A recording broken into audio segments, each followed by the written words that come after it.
আসন্ন ত্রয়োদশ জাতীয় সংসদ নির্বাচনকে ঘিরে জমে উঠেছে নাটোরের সিংড়া-৩ আসনের নির্বাচনী প্রচারণা। আর মাত্র কয়েকদিন পর অনুষ্ঠিত হবে মানুষের কাঙ্ক্ষিত জাতীয় সংসদ নির্বাচন। সিংড়া-৩ আসনে সকাল থেকে রাত অবধি চলছে জোর নির্বাচনী প্রচারণা। শতভাগ আশাবাদী, এখানে দলের বাইরে যায় কারো দীর্ঘ আন্দোলন করেছে আমরা একটা সুষ্ঠু সুন্দর নির্বাচনের জন্য। বিএনপির হাজার হাজার নেতাকর্মী জীবন দিয়েছে, আপনার রক্ত দিয়েছে, কাজে কোনো স্বতন্ত্র ব্যক্তিদের নেতা নয়, দলের জন্য দিয়েছে। বাড়ি থেকে হাটবাজার এমনকি মৃত ব্যক্তির জানাজাতেও চলছে ভোটের প্রচার। সোমবার সকাল থেকে প্রার্থীরা বিভিন্ন এলাকায় ভোটারদের মন জয় করতে নানা প্রতিশ্রুতি দিয়ে ভোট প্রার্থনা ও গণসংযোগ করেন।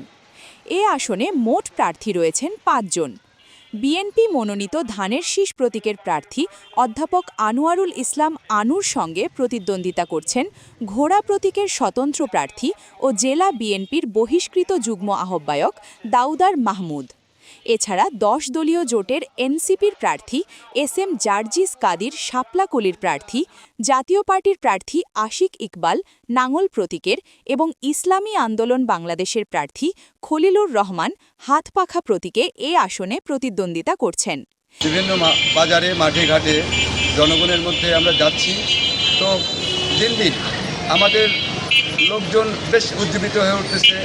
অনেক লোকজন জাতীয় পার্টির পক্ষে চলে আসতেছে। একটা সময় সিংড়াতে জাতীয় পার্টির ঘাটে ছিল, তো জনগণের মনে এরকম প্রত্যাশা আমরা পুনরায় সেই পূর্বের ন্যায় জাতীয় পার্টিকে ফিরে নিয়ে আসব এবং জাতীয় পার্টি আগামীতে বিজয় অর্জন করতে পারবে, সবাই আশাবাদ ব্যক্ত করতেছে। এ সময় প্রার্থীদের নিজ নিজ সমর্থকেরা উপস্থিত ছিলেন। এ আসনে মোট ভোটার সংখ্যা ৩,২৬,৮৭২ জন। রহমানের রাহিম। আগামী জাতীয় সংসদ নির্বাচনে আমি ঘোড়া প্রতীক নিয়ে প্রতিদ্বন্দ্বিতা করছি।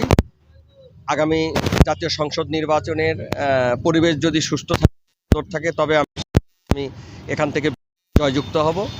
বিশেষ করে গত ১৭ বছর রাজনীতির রাজপথে ছিলাম, সিংড়া মাটি ও মানুষের সঙ্গে আমার পথ চলা ছিল। সে কারণে আমি আশাবাদী যে সিংড়ার মানুষ আমাকেই ভোট দিবে। আর যেহেতু আমি স্বতন্ত্র প্রার্থী হিসাবে আমার উপর চাপ থাকবে, এটাই স্বাভাবিক। আমার নেতাকর্মীকে হুমকি দিচ্ছে, আপনারা ইতিমধ্যে বিভিন্ন পত্রপত্রিকায় দেখেছেন আমার এক কর্মীকে কুপিয়ে আহত করা হয়েছে। তারপরও সে একটি আসামও ধরা পড়েনি। আর সবচেয়ে বড় ব্যাপার হচ্ছে, যদি এই নির্বাচনটা 14, 18 এবং 24-এর মতো না হয়, যদি নতুন বাংলাদেশের নতুন নির্বাচন হয়, সুন্দর নির্বাচন হয়, তাহলে আমি এখানে শতভাগ আশাবাদী।